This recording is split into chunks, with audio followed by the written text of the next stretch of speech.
ભુજના સંજોગનગર વિસ્તારમાં છેલ્લા ઘણા સમયથી ગંદકીએ માજા મૂકી છે, જેના કારણે સ્થાનિક રહીશોમાં ભારે આક્રોશ જોવા મળી રહ્યો છે. ઠેર ઠેર કચરાના ઢગલા અને ઉભરાતી ગટરના કારણે રોગચાળો ફાટી નીકળવાની ભીતિ સેવાઈ રહી છે.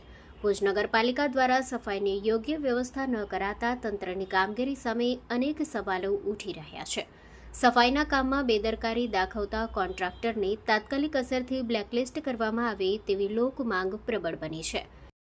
JNT news Bhuj. આ એક વોર્ડના 7 લાખ રૂપિયા દર મહિને સફાઈના ચૂકવવામાં આવે છે કોન્ટ્રાક્ટરને. આમાં અત્યાર સુધી તો આ બોડીની મિલીભગત હતી, પણ હવે જ્યારે વહીવટદાર શાસન છે તો ખરેખર ચીફ ઓફિસર અને વહીવટદારને આ લોકો ઉપર પગલાં લેવા જોઈએ કે જ્યાં પણ સફાઈ ન થઈ હોય, ડોર ટુ ડોર કચરા જ્યાં નથી ઉપડતા. આ પરિસ્થિતિ ખાલી એક વોર્ડની નથી. જ્યારે રસ્તાનું કામ તમે જોયું કે રસ્તો નવો બની રહ્યો છે ત્યારે કચરો આજે ઉડીને પાછો આ રસ્તા ઉપર આવી રહ્યું છે. આવી પરિસ્થિતિ તમે ભુજિયા રિંગ રોડ ઉપર જાઓ કે ગમે તે ભુજ શહેરની અંદર જ્યાં જોશો ત્યાં કચરાના ઢગ ખડકેલા મળશે. નથી ડોર ટુ ડોર સફાઈ થતી, નથી આ કચરા ટ્રેક્ટરથી ઉપાડવામાં આવતા. કોન્ટ્રાક્ટરની મિલીભગતથી માત્ર ને માત્ર આ બિલો જ ચૂકવવામાં આવે છે.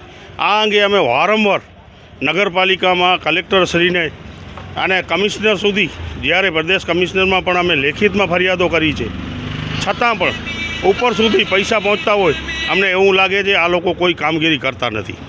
જ્યારે અમે વારંવાર રજૂઆત કરીએ તો એક કોન્ટ્રાક્ટરને મૂકી અને બીજા કોન્ટ્રાક્ટરને આ કામગીરી આપવામાં આવે છે. અને આ કોન્ટ્રાક્ટરો ખરેખર આ ભારતીય જનતા પાર્ટીના કાર્યકરો તરીકે કામ કરે છે. કોઈ પણ આ ખરેખર સફાઈમાં જે કોન્ટ્રાક્ટ જેની જે જવાબદારી હોય એક પણ જવાબદારી કોન્ટ્રાક્ટરો નિભાવતા નથી. અને ખરેખર આ કોન્ટ્રાક્ટરોને બ્લેકલિસ્ટ કરવા જોઈએ. એની જગ્યાએ આ કોન્ટ્રાક્ટરને મૂકી અને બીજા કોન્ટ્રાક્ટરને આ દર વર્ષે કોન્ટ્રાક્ટર એને નામ બદલતા હોય છે કંપનીના. આવું એક મોટામાં મોટું કૌભાંડ નગરપાલિકાની અંદર ચાલી રહ્યું છે.